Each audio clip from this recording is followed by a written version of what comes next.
शुभ बन रहे हो, पॉजिटिव यानी गुरु शुक्र बुध बन रहे हो, तब भी जातक को प्रेम में धोखा ही मिलेगा, लेकिन उस समय जातक धोखा खा जाएगा। और जब पापी ग्रह बन रहे होंगे तो आपको जातक सामने वाले को धोखा देता है, और जब आपके शुभ ग्रह बन रहे होंगे पंचम और अष्टम के स्वामी, तो जातक को स्वयं को धोखा मिलता है। हाँ, दोनों कंडीशन में आपके शारीरिक संबंध वहाँ बनते हैं, क्योंकि अष्टम भाव गुप्त इंद्रियों का होता है, गुप्त संबंधों का होता है, इसलिए ये परिणाम जातक को देखने को मिलती है। इसमें एक चीज़ और है कि ऐसे भी जातक जातिकाएं होती हैं जो विवाह से पूर्व वहाँ गर्भवती हो जाते हैं, गर्भधारण वहाँ पे हो जाता है, और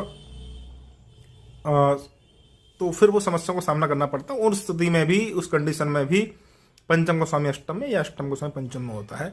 हालांकि इन सब के लिए ये एकदम पक्की बात नहीं मान के चले इस बात को, इसके लिए पूरी कुंडली देखनी पड़ती है, दशाएं देखनी पड़ती है, गोचर देखना पड़ता है, पंचम भाव कितना सक्रिय है और संतान से संबंधित कुछ फल दे सकता है अथवा नहीं है, तब संतान संबंधित प्रोडक्शन करनी चाहिए कि हाँ यहाँ गर्भपात अब हो सकता है।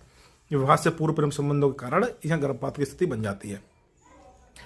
उसके बाद आते हैं पंचम का स्वामी 12 भाव में चला है, तो 12 भाव जो होता है व्यय, हानि, खर्चा सबका होता है। तो पंचम को स्वामी जब भी जाएगा उसकी भावनात्मक हानि हो जाएगी, भावनाओं का व्यय हो जाएगा, नुकसान हो जाएगा। अंततः ये माना जाए कि जातक का प्रेम संबंध टूट जाएगा।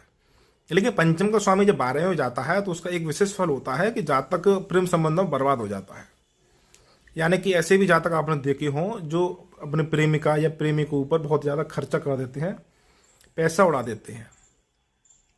तो ऐसे जातक एक तरह से फाइनेंशियली जो ट्रबल सहन करते हैं, प्रेमी के ऊपर पैसा बर्बाद कर देते हैं, तो उसकी कुंडली में ये सब योग देखने को मिल जाते हैं।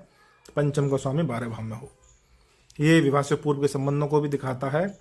और इसका एक फल और विशेष ये है कि पंचम का स्वामी जब 12 में बैठा हो तो जातक की बदनामी हो जाती है। जातक के प्रेम संबंधों की चर्चा जो है वो समाज में, मोहल्ले में, गलियों में, कॉलोनी में, एरिया में, स्कूल में, कॉलेज में, वहाँ सब चर्चे उसके उड़ जाते हैं।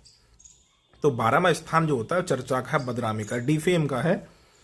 तो जब भी पंचम का स्वामी 12 में बैठेगा तो प्रेम संबंधों को तोड़ेगा, विवाह से पूर्व संबंध बनाएगा, पैसे की बर्बादी कराएगा और वो चर्चा कराएगा, बदनामी कराएगा। ये पंचम भाव के स्वामी के 6वें, 8वें, 12वें के आपको फल बता दिए। वही फल आपके 12 भाव का स्वामी जब पंचम में बैठेगा वही फल आपको देखने को वहां भी मिलेगा।